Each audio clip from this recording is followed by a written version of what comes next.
жатат, ошко келдик. Бул жерде ошо ишкерлер сиз менен кантип иштесе болот? Lights Creative Group'та 3 тармагыбыз бар. Бирөөсү Pro Lights, бул promotion and production, көбүнчө ошол заказдарын тендерлеме иштейбиз.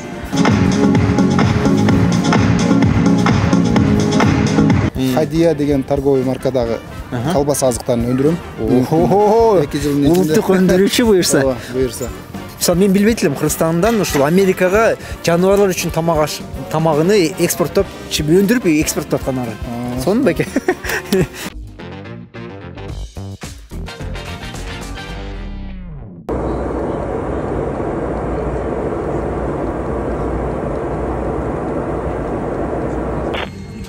Достор, буюрса жолго чыктык. Жалбатка кетип атабыз. Таанышып кетиңиздер. Азамбек байке, Азамат байке. Бишкектен учкан жатабыз. Жалбат Жигер, Жиянын Жигер деген бизнес форумуна. Буюрса жолчубуз башталды.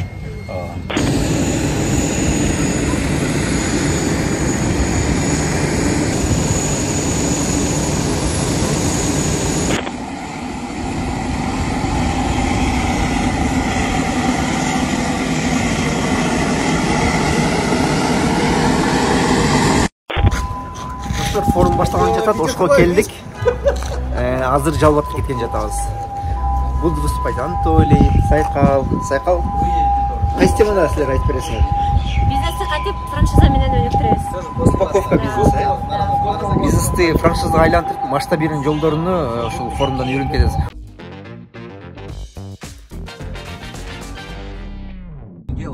А тогда, когда ты научишься любить то, чем ты занимаешься, ты должен, взявшись за что-то или уметь, ты должен себя влюбить в это дело. Ты должен дышать. Я умею, поэтому я добиваюсь во всем, куда я иду, я добиваюсь успеха.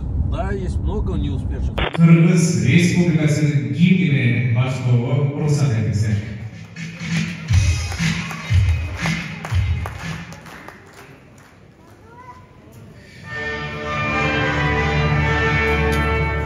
Интернет аркылуу биз жумушчуларды таба алабыз, жаңы продукттарды таба алабыз, реклама кыла алабыз, клиенттерди таба алабыз. Ошонун баардыгын интернет аркылуу кылсак болот. Бул кандай болушу мүмкүн? Кийинки слайдка өткөзөлү. Upwork, Fiverr деген платформалар бар, достор. Бул жерден художниктер, монтажерлор, сценаристтер, озвучкалар, переводчиктер баарын ушул жерден тапсак болот. В 8 из 10 случаев для развития бизнеса не нужен кредит. В 2 из 10 реально нужен, потому что фирма реально динамично развивается. Азыр жаңы гана Жигер бизнес форум болуп өттү. Бул Жалбатта биринчи болгон, Жиянын биринчи жолу өткөзүп аткан Жигер бизнес форум экен. Жалбат шаарынын Жия ассоциациясынын директору. Не болду бүгүн? Не өткөздүңөр? Не үчүн өткөздүңөр бул бизнес форумду? Кыскача айтпасам болот экен. Ассаламу алейкум. Бүгүн бизде Жалал шаарында 7 облустун ишкерлеринин башын бириктирип Жигер 20-23 деген форум өткөздүк. Бул форумдун негизги максаты биз ишкерлерге дем берели, мотивация берели. Аларга азыр бүгүнкү форумда негизги ишкерликтүү инновациялар, ишкерликтүү инновациялар, акыркы трендтер, IT жана башкалар сүйлөнмөдү. Аймактагы ишкерлерибиз дагы мына жаңы деңгээлге, жаңы өйдөгө көтөрүү болду негизги максат. Анан негизгиси тааныштыруу, таанышуу аянтчасын түзүп берүү. Максат эмне болчу ошондо? Максат бул ишкерлердин аң сезимин көтөрүү болчу. Жок, жергиликтүү аймактагы ишкерлерге биз адистигин көтөрүү болчу. Жок, аларга биз дем күч берели дедик. Негизичи мындай аянтчалар аз, негизи аймактарда аз уюштурулат. Өзгөчө Жалбатта да уюштурулат, бирок эми мындай чоң деңгээлде буга чейин боло элек негизи. Ошого биз сиздерди чакырып, ар кайсы багыттагы ишкерлердин тажрыйбасы менен бөлүшүп, тааныштырып, силер дагы ошондой ийгиликке жетсеңер болот. Силер дагы Кыргызстан эмес, эл аралык деңгээлде ишкер болсоңор болот деген максатта биз уюштурук да.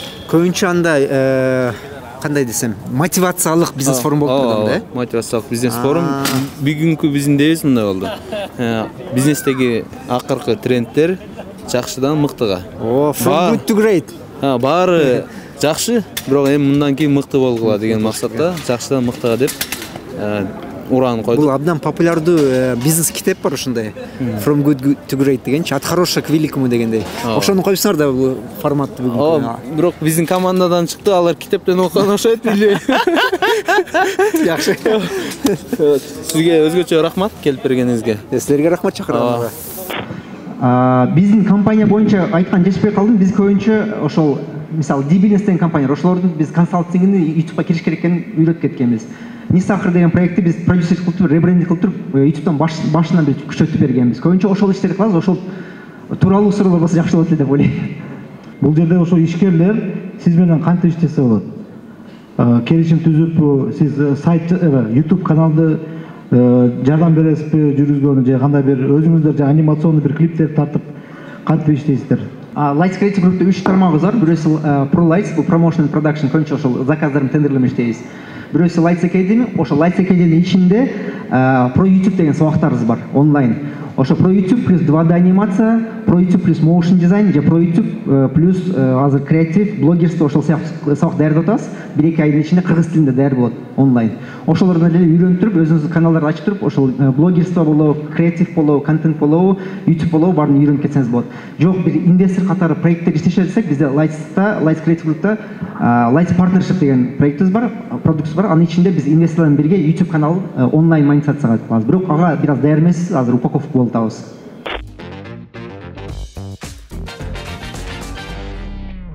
Сиздердин баарыңыздарды тааныганым үчүн негизи узагы Европадан келди Азамат байке. Ал жакта 16 жылдан бери эмгектенет. Аны алып келип Европадагы бизнес мүмкүнчүлүктөр боюнча айтып берди да. Биздин максат айттым го жана, эл аралык деңгээлге чыгыш керек. Кыргызстан ичинде кайнар өссөн биздикилер эл аралык деңгээлдеги ишкер болуш керек деген максатта аны Европадан чакырдык. Сиздерди Бишкек шаарынан чакырдык, Оштон чакырдык, Сайкал Асылбекованы чакырдык. Рахматулла Мадезимов Оштон келди, Анатолий Хуан агайыбыз келди, сиз келдиңиз. Канча адам келди? 400. Негизи мындай болду. Мен сизге ошол бир нени айтып коем. Цифрларды айтып койсо болот экен. Кече негизи бизде мындай болчу. Форумдан кийин ушул жерде гала уюштуралы дегенбиз да. Анан форумга билет 195 билет сатылды башында. Кече акыркы күнүн статистика 195-200 билеттей сатылды. Анан кече күнү эле биз гала ужунду отмена кылдык. Адам аз болуп калды. Гала ужунду отмена кылабыз. Анан бул жакка биз 350 киши келет окшойт, региондорду кошкондо деп 350гө даярдандык. Бирок 500 киши келди да. По факту 500 киши болду. 500 киши келди. Биз өзүбүз да шок. Анан аягына чейин туруп берди алар. Баары туруп сиздерди мындай ынтызар. Эл күттү да. Күткөн нерсесин буюрса алып кетти деп, мындай чын жүрөк тынчтан. Мына жүрөк тынчалып азыр. Чоң иш кылбадык, бирок канчамчылардын жаңы идеяларды ойгонушуна. Жалал үчүн биринчи жолу ушундай бизнес форум болду да. Жок, ооба. Бул форматта биринчи жолу буга чейин 2020-жылы болгон ушул жерде. Айым ишкерлер форум болгон. Ал жакка дагы 300дөй айым региондордон келген. Мен ал учурда Таласта иштечүмүн. 3 жыл Таласта иштеп, быйыл 1 жыл толук болду, Жалалатта иш алып барып атабыз. Достор, ишкердиктин өсүүсүндө, бир компаниянын өсүүсүндө, абдан сапаттуу тейлөө көрсөтүп кетүүсүндө маркетинг абдан маанилүү. Бул талаптардын баарын биз чече албасак дагы, кээ бирлерине курс түрүндө академия аркылуу үйрөтүп кетебиз.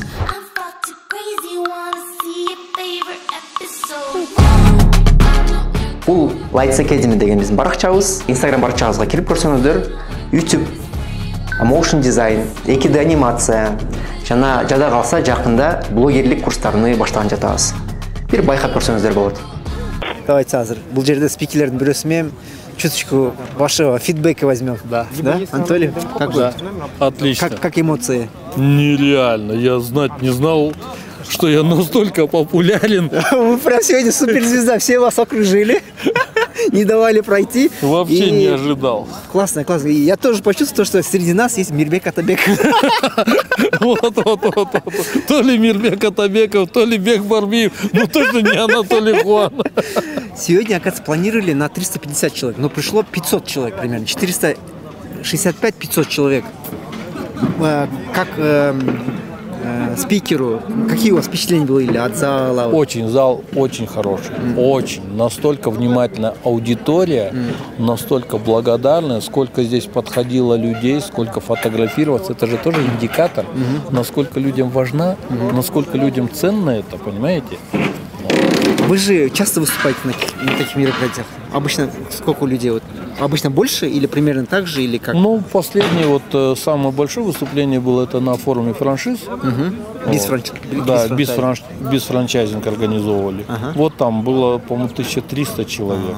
Тогда это вот самое и больше. Побольше, значит, аудиторию разогревали, можно сказать.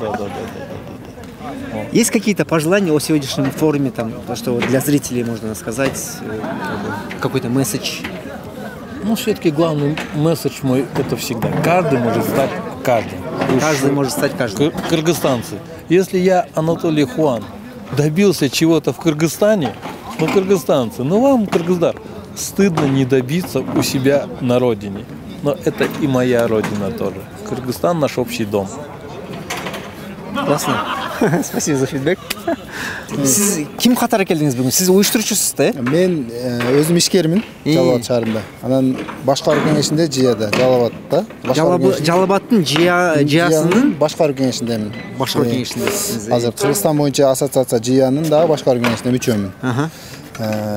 Бүгүнкү күндө уюштуруучу дагы десеңиз болот. Ишкер катары келсе десеңиз болот. Бул площадка аябай сонун болду. Негизи бул 3-чү жыл өтүп атат. 3-чүсү мына биздин шаарыбызда болуп атат. Шаарыбызга аябай чоң бир ишкерлерибизге мотивация болду бул иш-чара. Болгондо да 400дөн ашык ишкер келип атат. Бул Аз по секрету билип калдык. Биринчи план боюнча кечеги күтүү боюнча 350 адам келди, бирок бүгүн 480-500 адам келип калды. Ошондой болду да.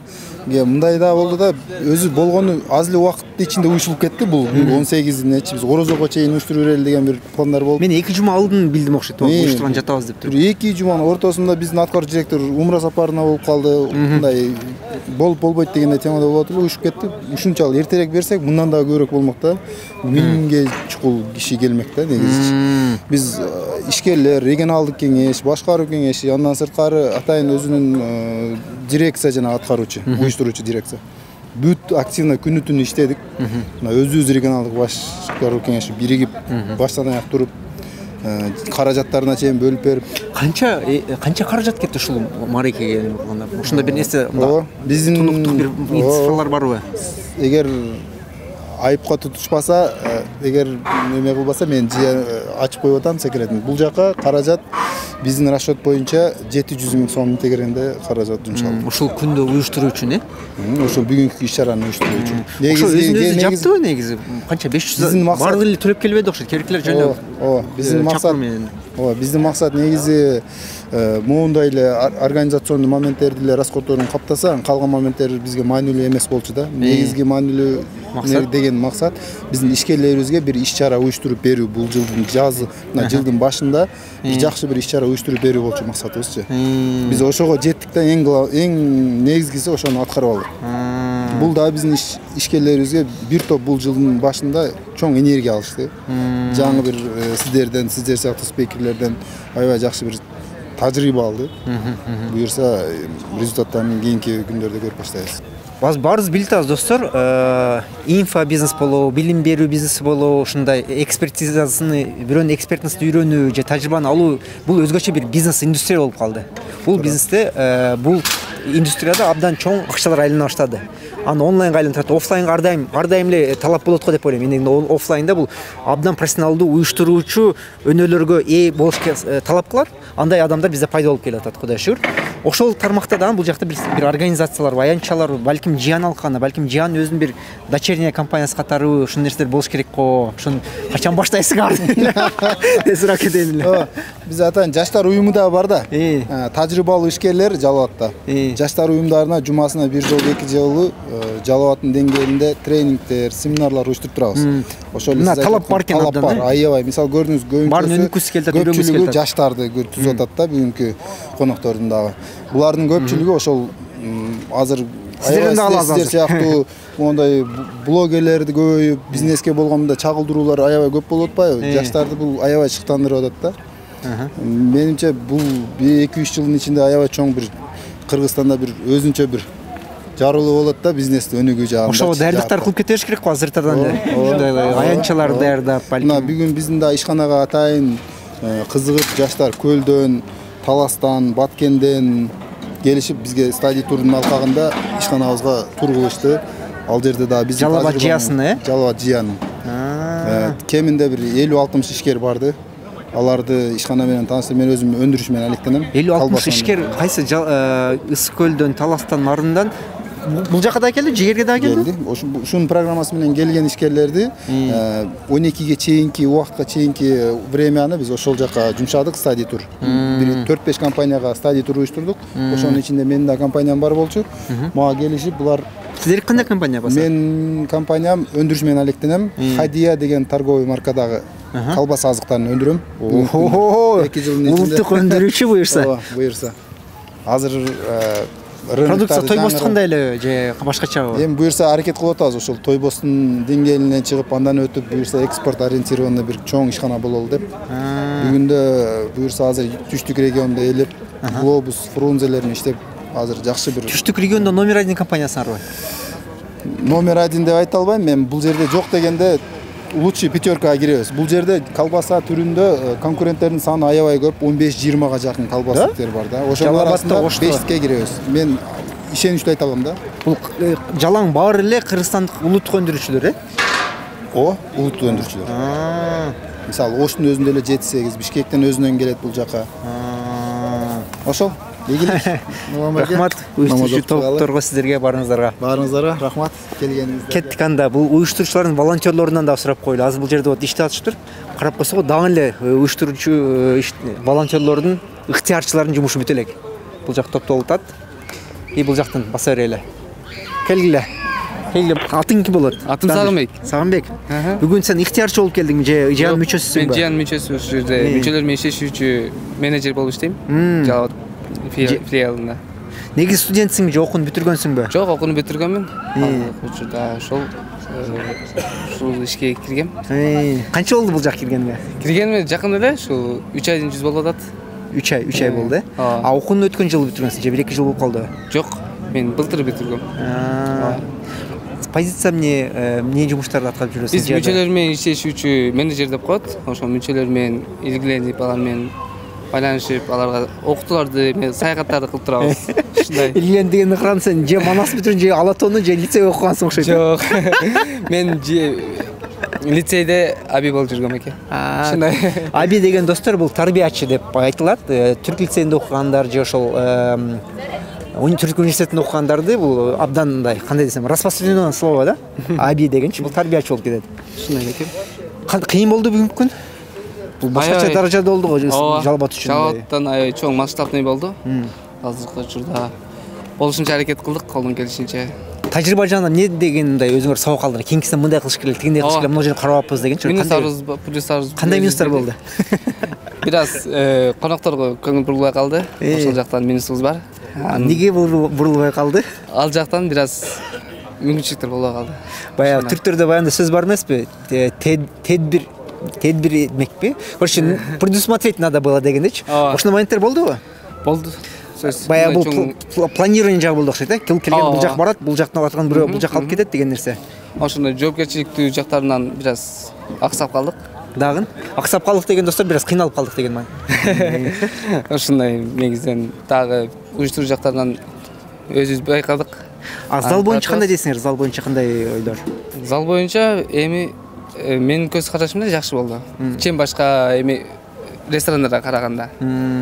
Сиз дагы ыктыярчысыз? Жок, мен жыяда иштейм. Жыяда иштейсиз. Айганыш. Айымдардан эч кимден, бикештерден эч кимден албаппыз да. Ошо сиз биринчи жана единственный болуп атасыз. Резко бул жакта көрсөтүп коелу кандай малын аткан. Жалал-Абадта ушундай экен достор. Интервью алып атканда баарыбыз жакын карашыбыз керек экен. Эмне жумуш кыласыз бул жакта? Административдик менеджер. Административдик менеджер. АДМ менеджер да? Ошондо эмне жумуш кыласыз? Просто админ менеджерлер эмне кылганын мен билбейм да, ошо кызык болуп атат. Офисте биздин жыян өзүнүн базасы бар, Жабаттын. Общий базаны караймын. Анан азыр бухгалтериясын тоже каратам. Бул ишкердик база, бардык компаниялар, силерге мүчө болгон компаниялар. ишкананын бухгалтериясын карап атам азыр. Ага кошуп. Анан офистин тазалыгы, буюмдары ошол. А Жалал Абадтын ошол ЖИА ассоциациясында канча адам иштейт? Мүчө эмес, иштегендер компанияда или бул эмне болуп калат? Общественный организация болуп калабы, эмне болуп калат? Ассоциация. Ассоциацияда. Юридическое лицо. Канча адам иштейсиңер? ЖИАнын өзүндө 5, ЖИАнын астында ишкердикти колдоо борбору деген фонд түзүлгөн. Анын областя тарабынан каржыланат. Анда 3. 8 адам экен, Ошо 8 адамдын ичине сиздер киресиздерби? Ооба. А эмнеге бүгүн абдан көп го? 8ден адам, 8ден көбүрөөк го. Калгандар кимдер? Алар ыктыярчылар. Биз 8 адам өзүбүз жетишпейбиз. Мындай чоң иш-чараны өткөргөнгө ошондон ыктыярчыларды алганбыз. Мүчө болгон компаниялар канча? ЖИАда. Жалал Абадтын ЖИАсында. 179. 179 компания. Ошо 179 компанияны силер 5-өңөр тейлейсиңер. 5 плюс 3. Байкелер башкарчы уюмунан окшойсуз, башкарчы советтерден окшойсуз. Ооба, мен азыр эмеге Дастанга баратам. Да? Биз Жалал Абадтан ишкерибиз да. Сиз ЖИАнын мүчөсүсүз. Атыңыз ким? Кандай компания сиздики? Анарбек, Natural Pet Food. Natural Pet Food. Упаковка для еды. Жок, биз лакомство для домашних животных, для собак. Pet Food. Бизде Кыргызстанда өндүрүүчү компаниясы бар да. Жаныбарлар үчүн, үйдөгү ит мушуктарыңыздар үчүн өндүрүүчү компания бар. Мен муну билбейт элем. Кыргызстанга эмес, Америкага экспорттайбыз. Силер бул жерде өндүрүп туруп, ошо Америкага экспорттойсуңар. Иши болчу. Барбы бизде ушундай компания? Ошондой эле? Ошо биз Канадага, Америкага экспорттайбыз. Сиз байке брендиңизди мындай көрсөтүп койсо окшойт, мындай чыгарып коелу. Ушундай компания бул жерде өндүрүп туруп Кыргызстанда жаныбарларга Америкага экспорттогон компания бар экенин билбейт элем, чын айтканда. Өзүңөр брендтин артынан кыласыңарбы же бул как суп? Бренд менен Канадага беребиз, эмеге оптовый эле беребиз. Өзүңөрдүн брендиңердин алып калганда Канадага бересиңер, Америкада заказчиктер бар. Сырьё катары бересиздер. Жок, почти готовый продукт беребиз. Алар фасовка кылып алышат барганда, өзүнүн под свою марку. Канча адамыңыз бар компанияда? Общий бир 20-га жакын, 20дай киши болот. Эки жакта иштешет да. Ежемесячный сбыт, ежемесячная доходность ошол өндүрүп туруп экспорттоодо кандай болуп турат? Бул сыр эмес болсо айта аласызбы ошондой? Жок, биз азыркы маалда бир аз токтоп турабыз. Америкада кризис бизге билинмеген аякта бар да. 6 айдан бери турабыз. 6 айга чейин мурда жөнөткөндө ежемесячный Америкага, Атлантага 4 тоннадан айына жиберет элек. 4 тонна? Ошондо канчадан турат ошондой тонна? 4 тонна канча? Азыркы биз эме жиберип аткан эми бул дүң киреше. Мен багы айтып койсом көп өзүбүзгө проблема болгоштугунан сыр эле калтырайын. Примерно общая сумма кандай болуп? Сиздер ошол суммага 4 тонналык суммага Кыргызстанга доллар киргизип атпайсызбы? Киргизебиз. Примерно канча айына бир 10 миң, 20 миң доллардан силер өндүрүш кылып туруп, экспорттоп Кыргызстанга киргизип аттыңарбы? 100 миң доллардан ба? Андан көбүрөөк 40-50 миң, 60 миң долларга чейин алып келет. Достор, мисалы мен билбейт элем Кыргызстандан ушул Америкага жаныбарлар үчүн тамагыны экспорттоп, өндүрүп экспорттоп атканары. Сонун беке. Билип койдук. Рахмат. Кеттик, сиздерге алып кеттикпи? Кеттикпи? Хорошо. Кийинки расылыктагы бүгүнкү биздин спикерибизге тапшырылат. Терең расылыктыгына билдиребиз. Урматтуу биздин мейманыбыз Нурлан Мирзаматов мырзаны дос алалы.